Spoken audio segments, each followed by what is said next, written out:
So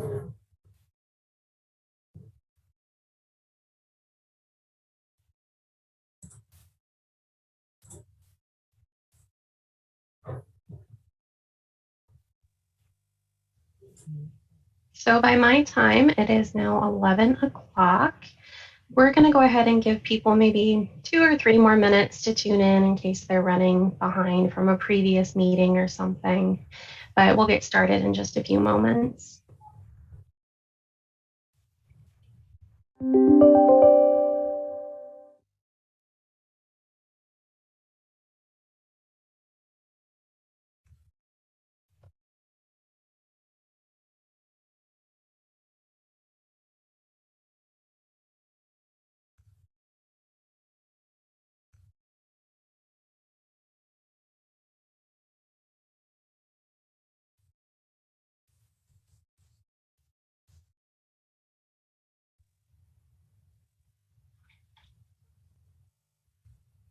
Hey, Erica, can you hear me? Oh. We can hear you. Oh, there you are. Okay, I couldn't hear Erica. Oh no, sorry about that. Oh, there you are. Okay, good. I just want to make sure I had to charge my headset, so I want to make sure. Sure. You could hear me. Thank you. Good morning, Welcome Katie. to everybody who just joined us. We're gonna wait about 2 more minutes just in case we have any stragglers joining us. They might be running behind from a previous meeting. We want to give them a chance to join us, so we'll get started in a few moments.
Okay, before we begin, I just want to go over a couple of courtesies and ground rules for our Zoom hearing today. So please mute your mic if you are not actively speaking. Turning on your video is optional. And if you could, please wait until after the presentation to ask a question, or you can type your question in the chat box. I will be monitoring that in case anybody has any input, concerns, questions. And there will be a time during this Zoom hearing where we will address questions and comments after the presentation of the amendment. And this is another bullet point, not on the slide, but if you are not a KHC staff member or a member of CSH like Katie or Leah, if you could, please put your name and your organization in the chat box. That way I can take note of everybody who is present today for our Zoom hearing. So once again, if you could please, if you are not a KHC or CSH staff member, please put your name and the organization in the chat box, and please make sure to send that to me so that I can make note of everybody who is here today. All right, this is our agenda today. Oh, Winston will actually not be making the opening remarks. It will be Rebecca Shope who will be making our opening remarks and sharing the substantial amendment timeline this morning. So I'll go ahead and turn it over to Rebecca. All right, Erica, thank you so much for moderating the meeting this morning. And just want to say welcome to everybody that's joining us today for the meeting. So today, as Erica described, we do want to go over some details and cover information related to an additional investment or allocation in our Home Investment Partnership Program that was made available through the American Rescue Plan. So this is the point in the process where we are going to cover some details around our draft amendment to our annual action plan.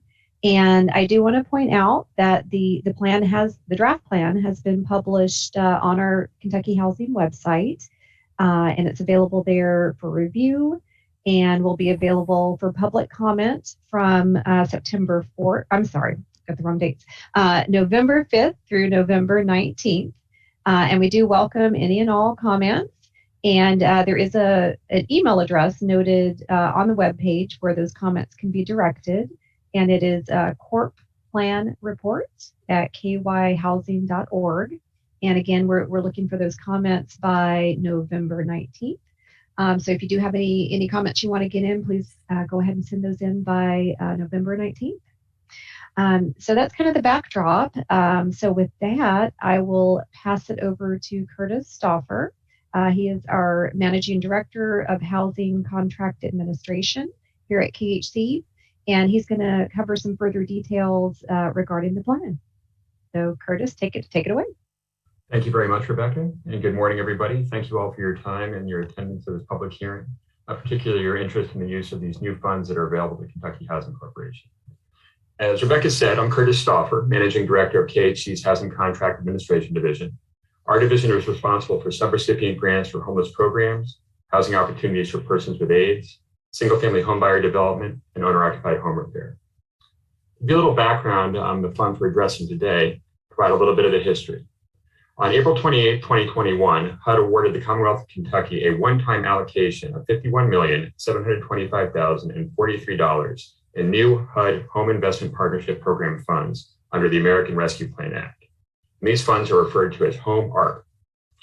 As a responsible entity for the Commonwealth, Kentucky Housing Corporation will use these funds, which are limited to housing solutions for homeless Kentuckians, primarily for the development of new, extremely affordable rental units with supportive services. The funds can also support the creation of non-congregate shelter units, independent supportive services, tenant-based rental assistance, and also support administrative costs. Persons experiencing or at risk of experiencing homelessness will be eligible to reside in units and shelter created with Home ARP dollars and receive supportive services funded with this award. These funds provide the Commonwealth with the opportunity to create new, permanent supportive housing units that operate with fidelity to recognize best practices. To gain permission to use these funds, KHC must submit a Home ARP allocation plan and an amendment to the 2021 Action Plan to HUD.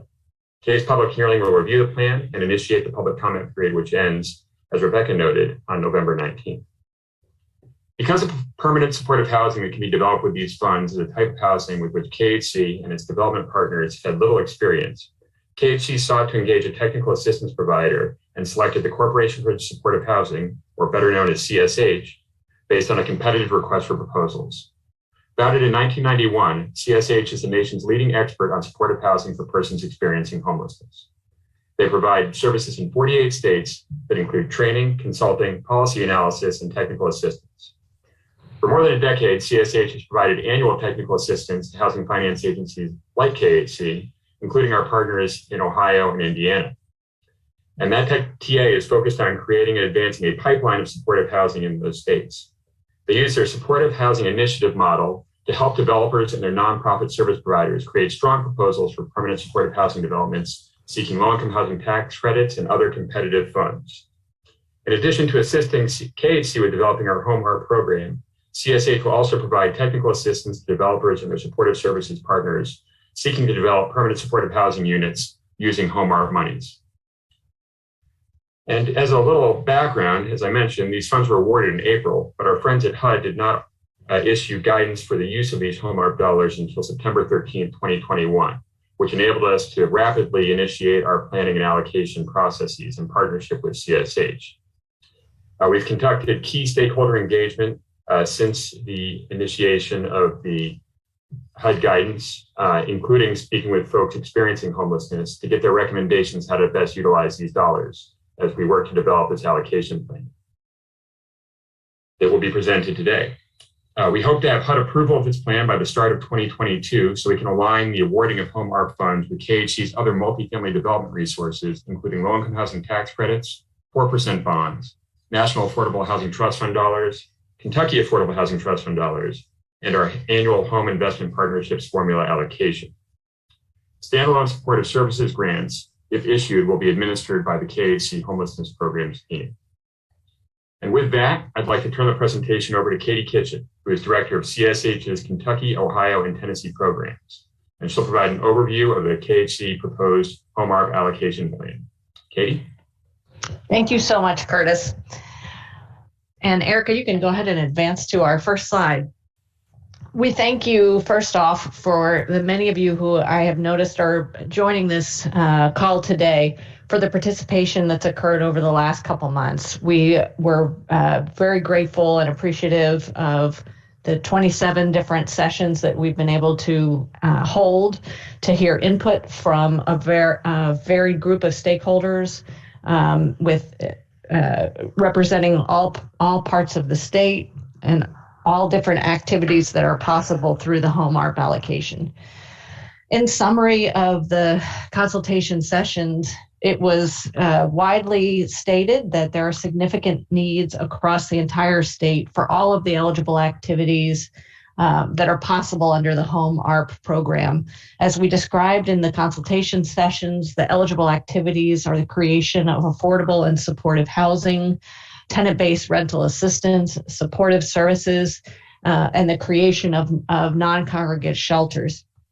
So again, we heard a great amount of need for all of the different activities that are possible in all corners of the state.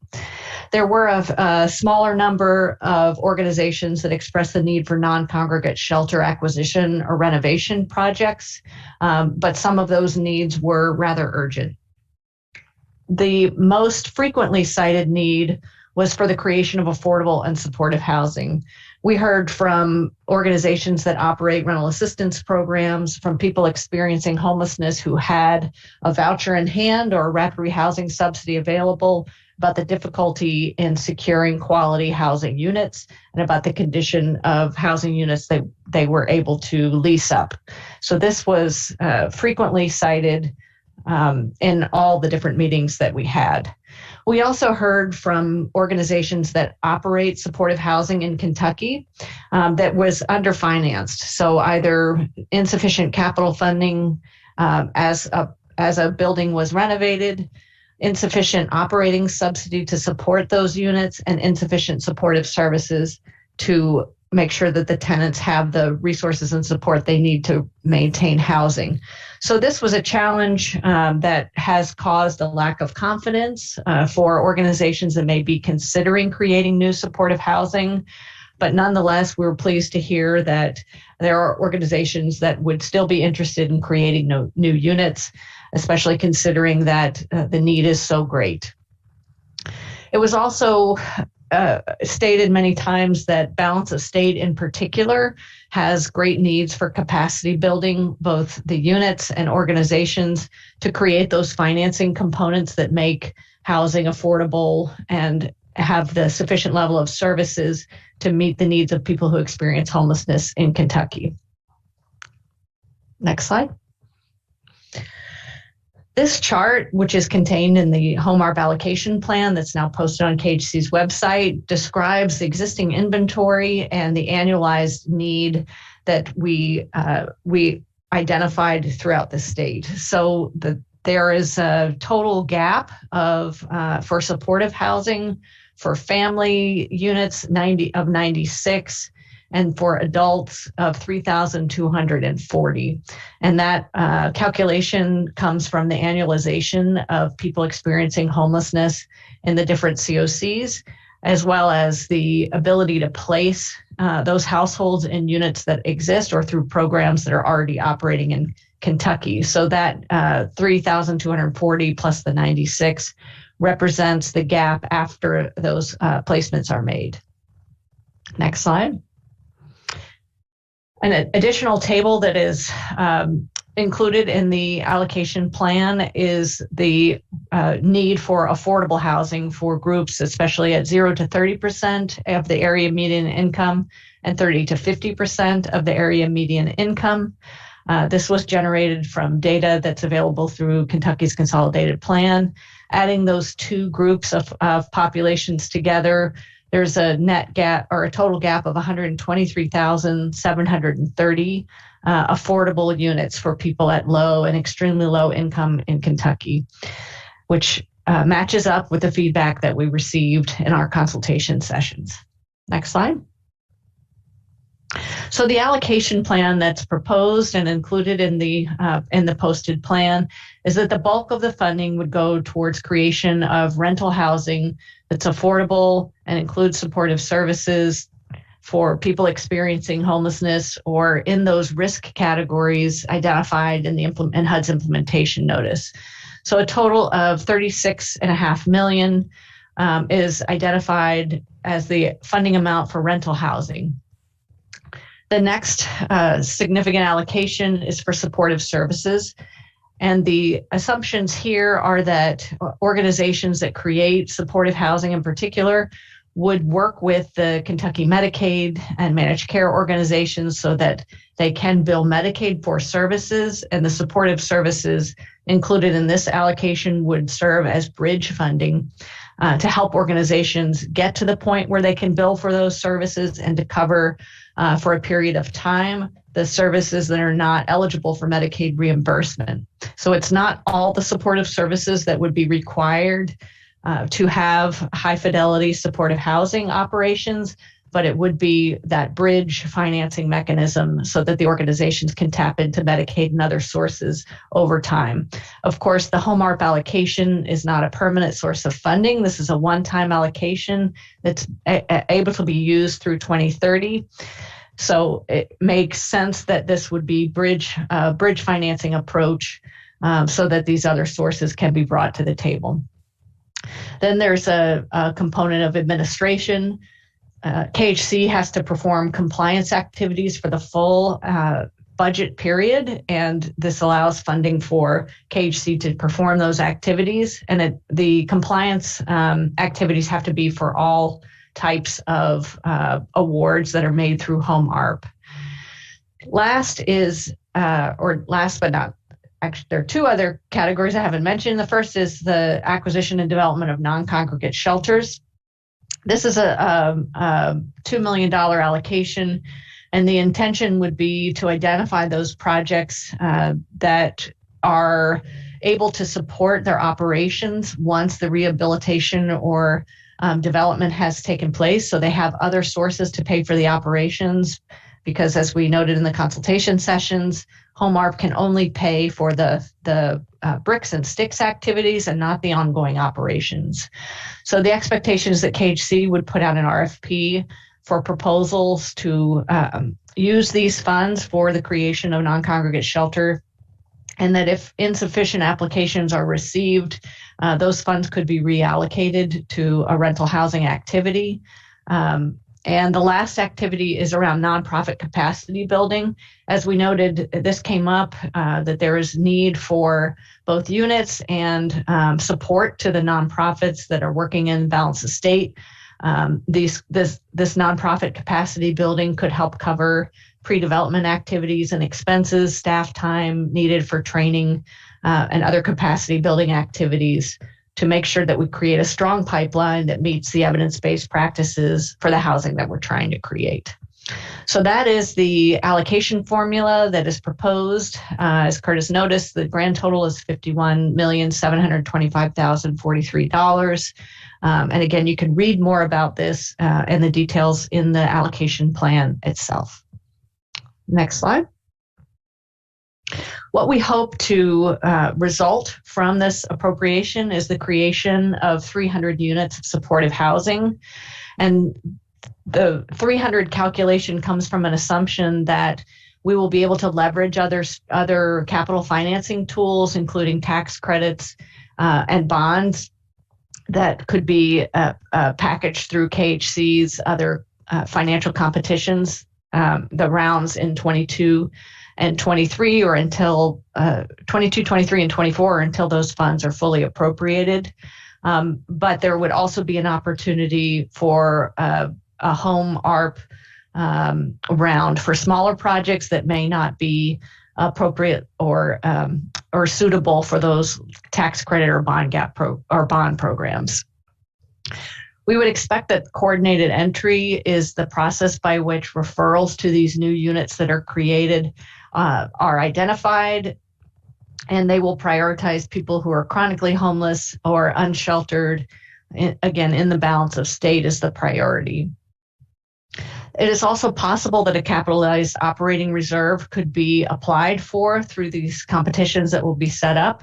However, given the compliance period of 15 years or the availability of a capitalized operating reserve for only 15 years versus extended use requirements in some of the other capital financing sources that will likely be leveraged against these home ARP funds, we hope and expect that project-based vouchers will be the primary source of operating funds for the new supportive and affordable housing units that are created that target those 0 to 30% AMI folks. We also expect that this one-term infusion of resources will help build long-term capacity in Kentucky, that high-quality supportive housing units with appropriate and adequate financing for all three components of capital, operating, and supportive services are created through these funds. We expect that CSH will work with KHC to provide technical assistance in the pre-development as well as in the first-year operations for these new supportive housing projects so that we can ensure, again, that the units are created and financed in a way that meets the evidence-based practice for supportive housing. We also are working with the cabinet to help ensure that Medicaid is a appropriate and available source for supportive services financing. We expect to see some opportunities through the QAP and other KHC capital sources, again, so that we could leverage these home ARP funds and create as many units as possible that align the operating and supportive services financing pieces. Next slide. We're asked to identify or propose whether there would be any preferences from within the qualifying populations that are identified in the implementation notice. The allocation plan does not create a specific subgroup within the qualifying populations. And an additional amendment is included that adds as the seventh category, those who live in dilapidated housing and are paying more than 30% of their income on rent and utilities. So again, all the qualifying populations plus this additional category would be eligible for the rental housing activities and supportive services that are identified in the allocation plan. The priority, as noted from the 70+% allocation strategy, is for unit creation. And again, the balance of state having significant needs and unmet demand would be the priority for where those units would be created. And also, as noted, balance of state coordinated entry will serve as the referral mechanism for the rental housing units that will serve these qualifying populations. As Curtis noted, the supportive services would be an RFP process. The rental housing we expect would go through competition cycles in 22, 23, and 24 if funds are still available or until all funds are allocated. We expect home ARP to be a source to match or leverage 9%, 4%, and non-credit competition cycles.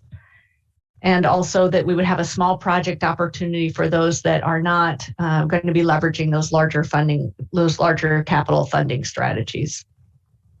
It's also proposed that the supportive services include an extension of street outreach activities that are currently funded through the Emergency Solutions Grant coronavirus funds.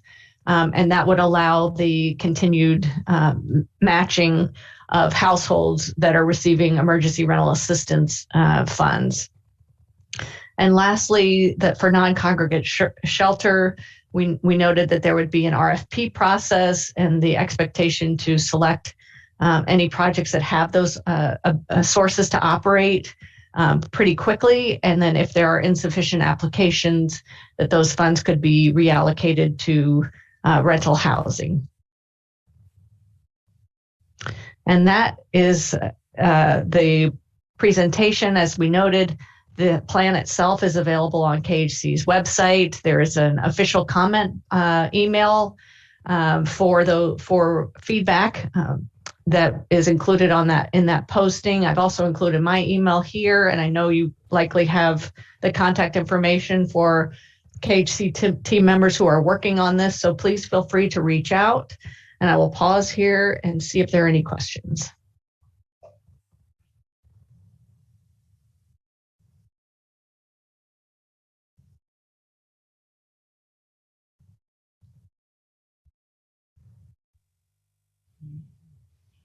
The floor is now open for any questions or comments for Katie, Curtis, anything that you want to ask. Also, if you do not feel comfortable speaking, you can also type a question in the chat box. I am monitoring the chat box right now.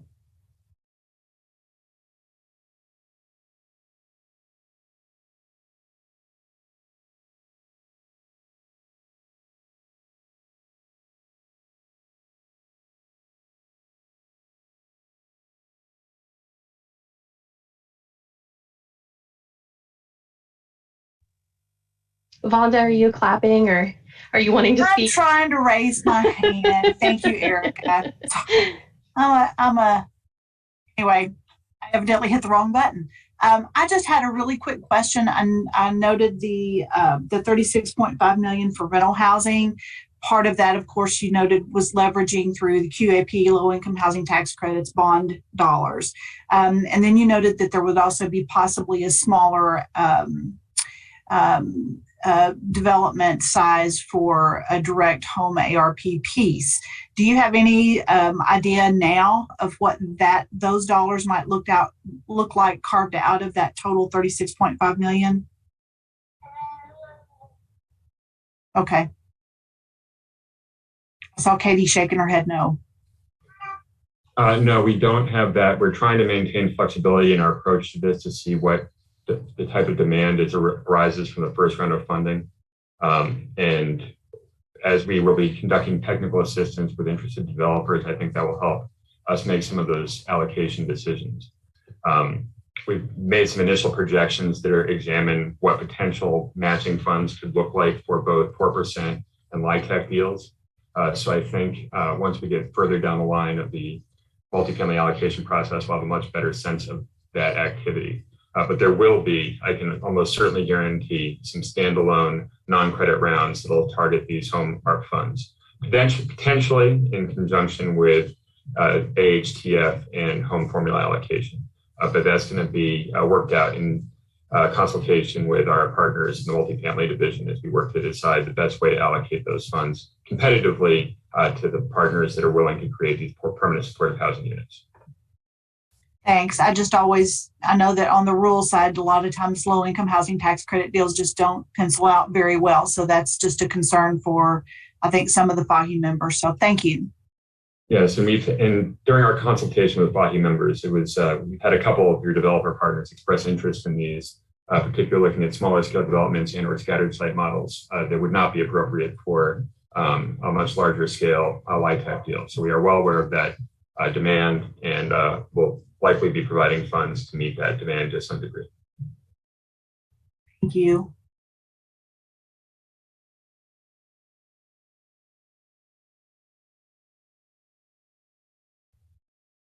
Tiffany, it looks like you have a question. You can go ahead and unmute. Okay, thanks, Curtis. I do have a quick question. I noticed that you all said that for the new construction portion of this, that this is going to be paired up possibly with the 9% and 4% credit rounds. with priorities of balance of state, have you guys talked about going into the Louisville or Lexington area as well with these funds, or are those jurisdictions be excluded? Those jurisdictions aren't going to be excluded outright, but those jurisdictions also have their own harm allocations. Therefore, we're going to be prioritizing allocations in the balance of state where no other funding is available. Obviously, as I mentioned, we don't know what types of proposals we're going to be seeing from our development partners, but I suspect that given the fact that Louisville is committing over $100 million in their home ARP fiscal recovery funds to development of homeless services and affordable housing, that there will be little to no need in Louisville for any additional matching funds or partnerships with these KHC home ARP dollars. So we will not rule out any additional allocations to other participating jurisdictions, but I do not anticipate there being a great need.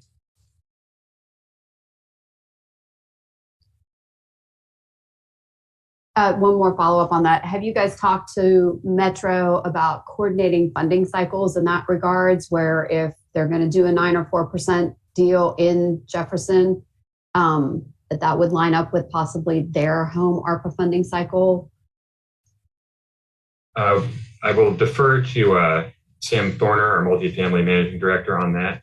But we, generally speaking, have strong communication with the other participating jurisdictions in the state. Okay, thank you.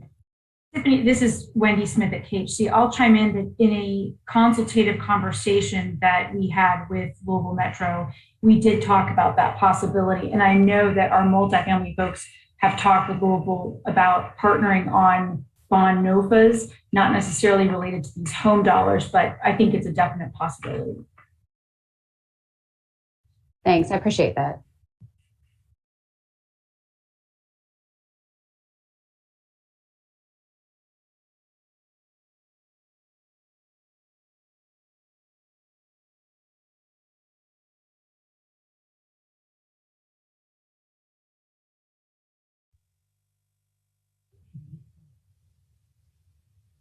Would anybody else like to take a moment to ask anything or share any concerns?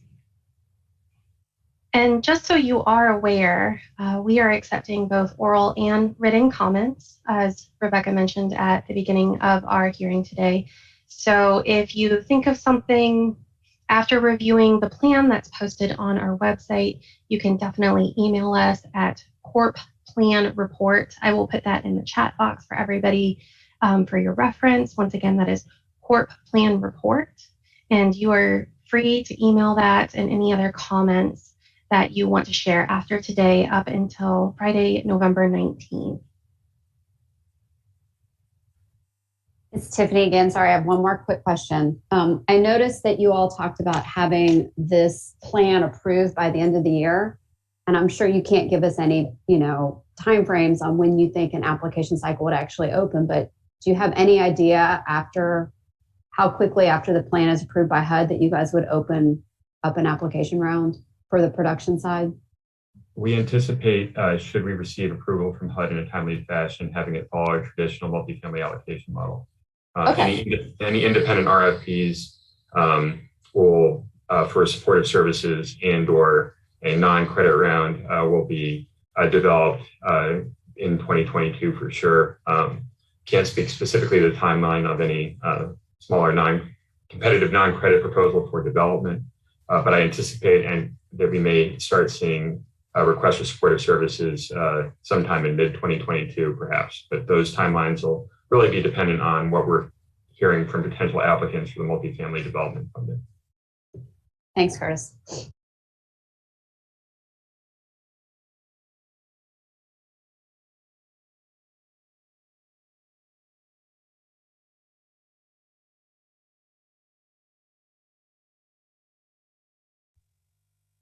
Adrienne, you have a comment?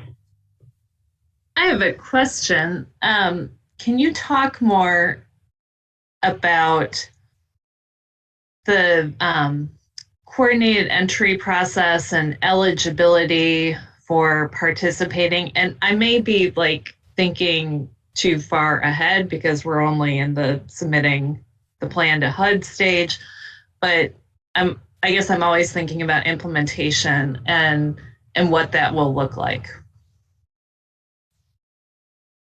Well, obviously, details to expand sort of the eligible populations to match the home ARP regulations for referrals. Those policies and procedures will need to be developed once those units become available. But we plan on utilizing the existing balance of state coordinated entry referral process that we currently use for folks experiencing homelessness to access permanent supportive housing as the means by which people will be referred to units that are developed. So it'll follow the same policies and procedures, generally speaking, that will be modified to accommodate the additional eligible populations for home ARP funds.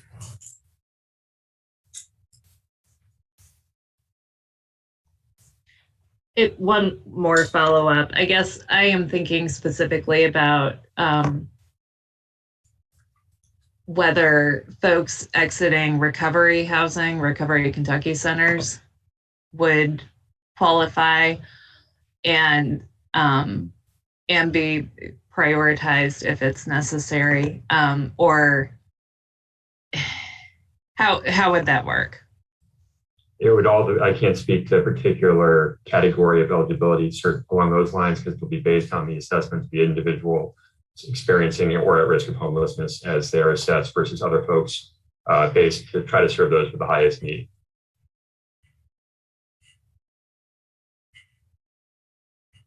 But there will not be any particular populations that are eligible that will be going to be prioritized aside from serving those that are most at risk.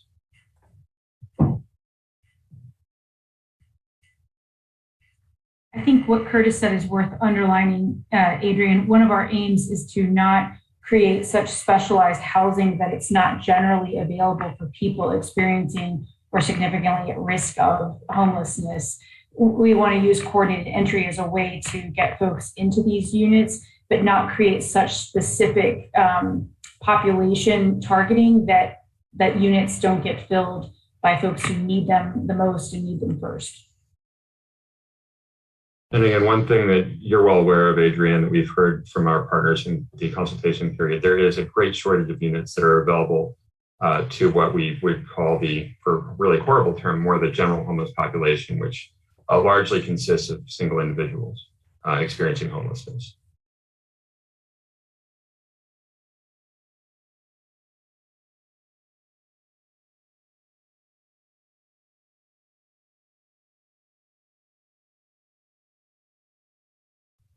Tiffany, did you have another question? Your hand is still up. No, I just don't know how to take it down. I'm good, thank you.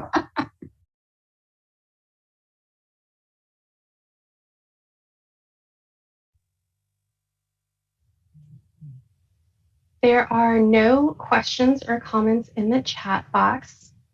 So as we near the end of our hearing today, I want to give the opportunity for any KHC leadership or our partners at CFH if you'd like to make any final comments. And if there are no final comments, then Rebecca, feel free to take us out today.